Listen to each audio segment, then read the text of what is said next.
Hello, one and all, and welcome back to more Let's Watch Death Battle. Oh, yeah! I am the Max Few Trades. I can't believe I did that. This is the 150th episode of the show, and as is their general nature, they have decided to do something special with it. Although this is probably the strangest milestone episode that they've ever made, because we got the Macho Man Randy Savage versus the Kool-Aid Man, which is incredibly silly to say out loud. I thought I would have gotten used to it, but I haven't. I really, truly haven't. So you might remember in my last reaction to a death battle that I said that I thought it was fairly clear-cut that the Macho Man would probably win, because, well, I was under the impression, as wrong as I was, that the Kool-Aid Man was merely a sentient fruit punch bowl, you know, that could walk around and stuff, and, you know, was made out of glass, and you know, a very physically fit man, a macho man in his prime could most certainly damage him that much, but here's the thing.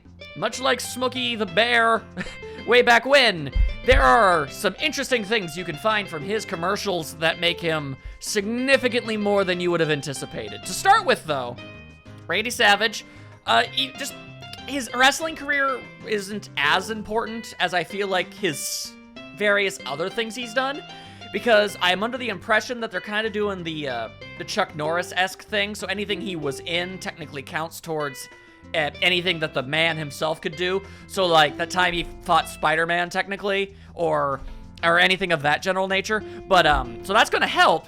Mostly it's gonna come from his Slim Jim ads, which I'm not sure. I think it's some kind of jerky. I'm not sure. I've literally never had it. Or Kool-Aid, for that matter. Not a fan of the meats or the fruits. I am weird this way, but so the Slim Jims themselves seem to give him some absurdly amazing powers, akin to basically if he eats them, he can just make random objects explode, or he can summon bolts of lightning, or teleport himself and anybody he wants to a wrestling ring with a cage over it so they can't escape.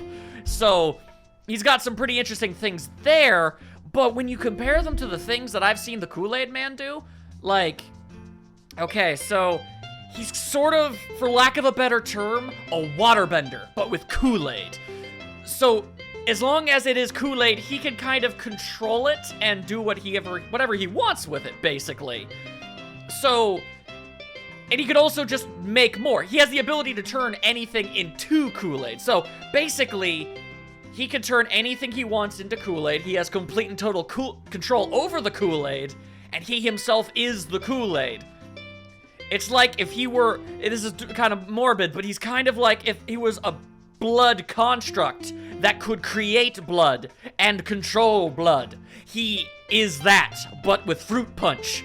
And that's gotta make him almost unkillable, I would think. Because if he can just always make more, and he is always the Kool-Aid, then I mean, unless you get rid of, like, unless you completely and totally atomize him, like, 100%, I don't think you could. I think if there's even a drop, he could technically turn the ground itself. He's once turned the whole planet into Kool-Aid. That's a thing he did in a commercial once. He's also grown to the size of Godzilla and smashed through spaceship holes, so it's not like he's made of glass, I guess, but not by as much as you'd think. It's weird is what it is.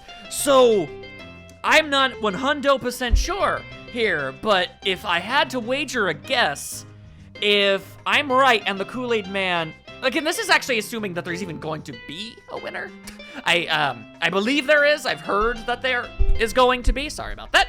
So I have reason to assume there will be, but if I were to be told that the Kool-Aid Man was going to win, and after having seen everything that I've seen him do, I believe what they would, and knowing from my experience in Death Battle, I believe the most likely situation is for something akin to, like, Rain in Mortal Kombat, where he basically shoves a bunch of water inside somebody till they pop like a water balloon.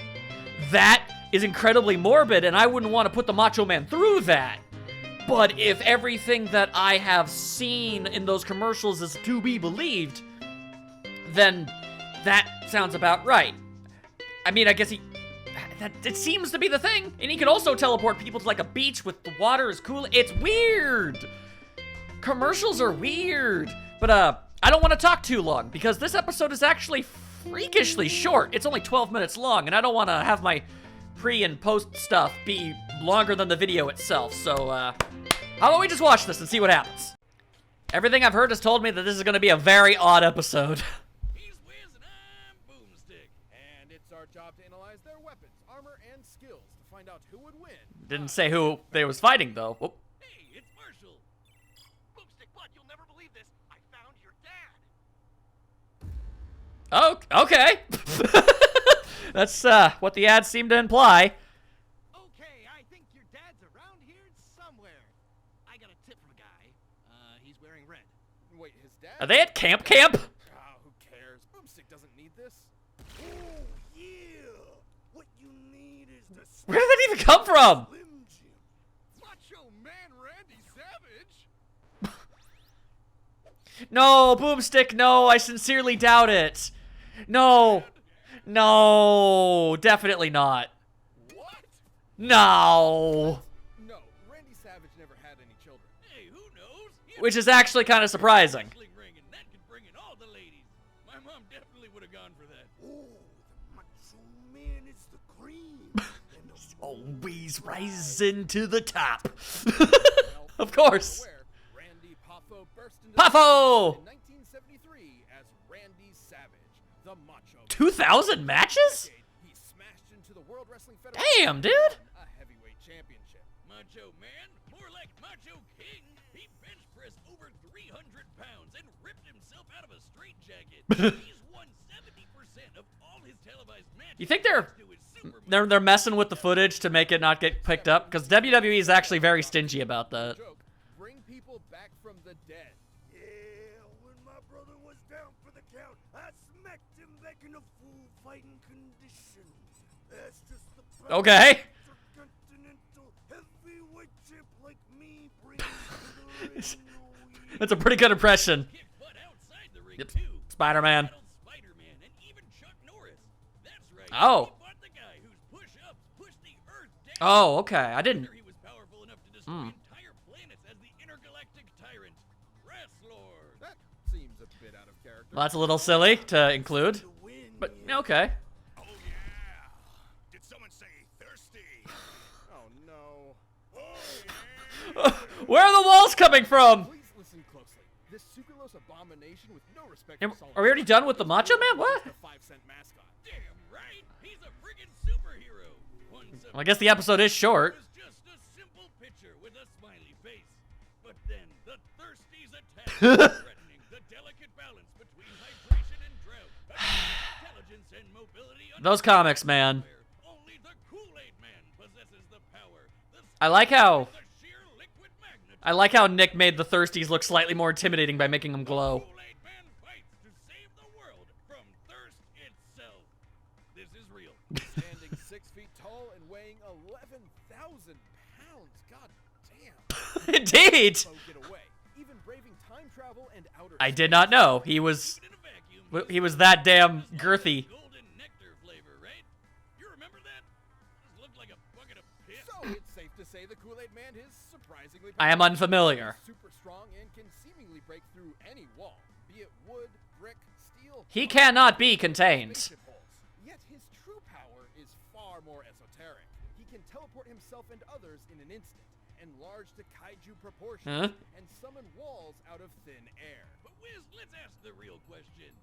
Is the Kool-Aid Man the glass pitcher or the juice inside? It was the ad made it look like the pitcher. We have seen Yeah, him exist I said that one. as a pitcher before adding Kool-Aid mix, but officially he's both, which is important as he can always summon more Kool-Aid. Yeah. Cool, I guess, but why would he even need more? Because the Kool-Aid Man is an unexplainable, high-fructose corn syrup eldritch deity that possesses complete omnipotent control over all things Kool-Aid. Yeah. He can control it telekinetically. Yeah. Use it to create portals to his own It's so dimension. Launch himself random and off the top of your head. He's like, and even manipulate matter. he can just do whatever. He twisted these mountains into Kool-Aid, which is how many tons of TNT or whatever? What? You're the math guy. Math it up. But we're not at the lab. The only one there is the IT girl. Yo. Jocelyn! Hi, Joss. I need you to living computer. Done. Bye. You're a test dummy, not a These analysis are machine. volcanoes. To manipulate each to twist at 1 revolution per 0.2 of a second, the Kool-Aid Man would have to be exerting energy equivalent to 497 sextillion joules. For a little perspective, that's only about 5 times less than the energy output every second by the sun. Which he Because of course he can! Okay, but when Macho Dad snaps the Slim Jim, he also gets crazy world-shattering powers. Like, he can teleport, shapeshift, and manipulate reality. But not Sunbreaker. Smash through any wall, rip your hair off with wind power, and summon I thought that was a wig. I thought that was the joke. beat of raging bulls. God, so manly. I didn't exactly expect these sodium flesh sticks to contain such potent magic. Well, Don't know why they had to bring that guy back. That, ugh. Slim Jims, he's maintained some of their power permanently. As Rasslor, he defeated the superhero Major Glory with a single punch, who could run 500 laps around the world in 2 seconds. That would require speeds over. I was not expecting Dexter's lab feats. If you were to fight each other, it would be wild. Oh yeah, it's time for a death battle. Oh, okay. Sure, but Oh yeah. Oh yeah. they have even less of a reason to fight than normal episodes. What? Okay. Watching the Kool-Aid Man. Oh, okay. Ow. Not entirely sure what it is he just did there, but it worked. Oh. Now he is snapping into a Slim Jim.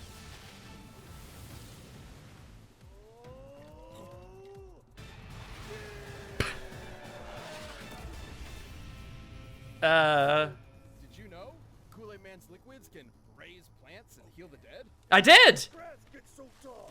Yeah, well, Macho Dad I did know that. turned into a friggin' dragon. Isn't that just a Skyrim mod? Not that big of a stretch. He can turn his fingers into snakes. Oh no, snakes. You're still fighting in the background! I didn't know he could do that. That's new. Look, Kool-Aid Man is like nothing he's ever fought. That sugary monster once turned the entire world into Kool-Aid.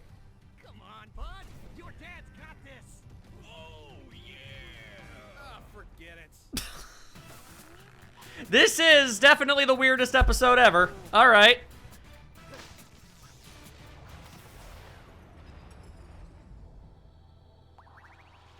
Well, that's a reference. Okay.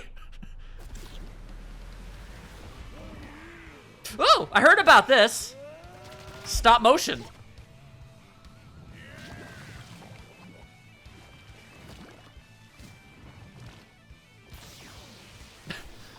Time space warp, y'all.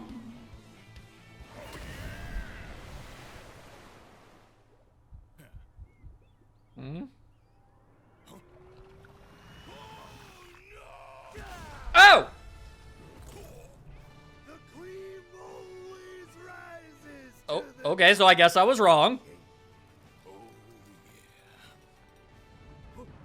Or I wasn't.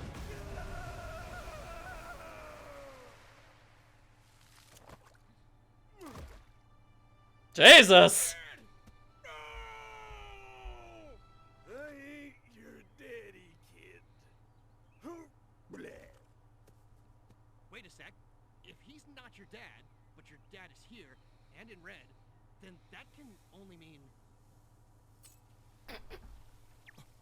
I doubt it! Oh my god. I doubt it! That was different. Was beyond expectation. But, well, the Kool-Aid Man could destroy the sun. Greater than even Rassler's theoretical planetary feats, if you want to count those. These rules change all the time anyway. I can't tell if you're being sarcastic. Good. Macho Man was Sassy ass robot. over 30 times light speed. Even the Kool-Aid launch to the moon was only a fraction faster than light. But Randy could not be savage enough to hurt him. Kool-Aid Man possesses full control over all Kool-Aid. It was important to confirm that his existence is both of the pitcher and the liquid inside, as that means so long as Kool-Aid exists nearby, the Kool-Aid Man has life. And thanks to his magic, he could always summon more. Oh, ah! Macho Man didn't have the thirst to win. That's Was that a joke? a very morbid way of going out. Poor dude. Anyway, the winner is the Kool-Aid Man. Obviously. Aight then. Whiz, it's terrible. I'm the spawn of sugar and food coloring. Okay, I found your tip guy. It's Deadpool! What the hell is happening? I don't know. Just like I promised. You wouldn't have come if you knew it was me, right? After all, I'm only the second most famous Vancouver Deadpool. Damn that himbo. Okay, where's his dad? Oh, no idea. But my man Macho knows, so you can just ask.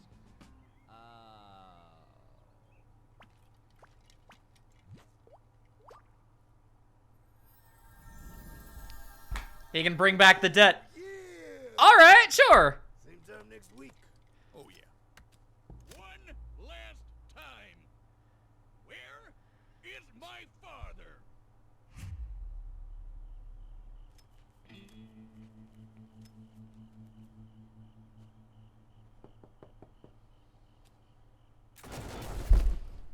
Shit! Thought it was them goddamn squirrels. Is that you, Bobby? Mama Voiced by Barbara, because of course she is. was here. So did I, Junebug. So did I. But I reckon I learned something. You can't worry much about what you hope for, because then you might miss the way things turn out. Like how you got a couple of real good friends here helping you.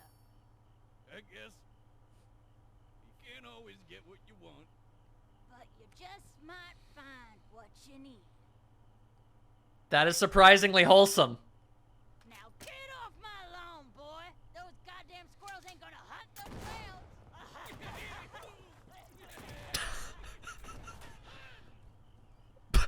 Did you just yell pun? But Wait a Davy Crockett minute. That voice sounds familiar.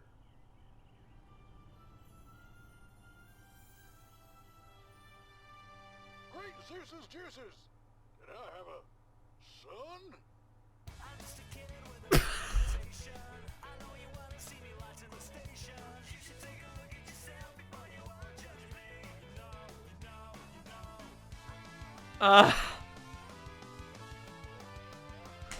Okay. That was equal parts weird and yet wholesome. And Dio versus Alucard is next. Okay, that's looking a bit more traditional than your average episode than this one was. Okay. All right, sure. So, okay, so I have a few things I want to actually bring up about that one. I'm not gonna call that. It's interesting. I feel like they did this specifically as an experiment to see, like, maybe they could do something different in the future or something. I imagine the episode is a whole lot shorter because, well, that was a whole lot more 2D animation than usually gets put into this sort of thing, and the fact that it was like, you know, almost the entire thing of it was with like completely different characters and everything. I can only imagine they could only have it be so long. And I guess it didn't need to be that long. It got the point across. But still, I think this has got to be like the shortest episode since at least season 2.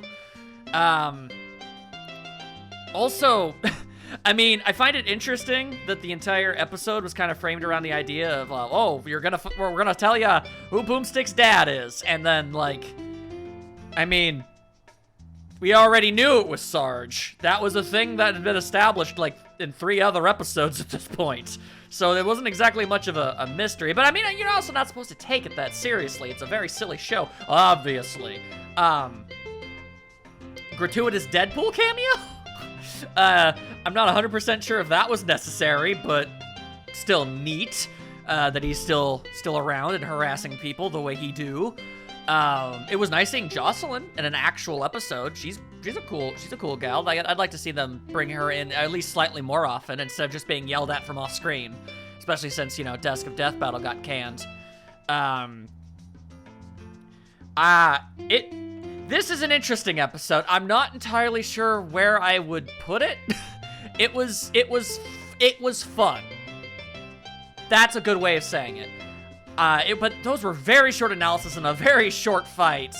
And it seemed like a lot of the coolest things happened while they were off screen, which also might be part of the joke. And I know they have a budget; they can only do so much. I worked there. I know that only so much can be done. So I get it. But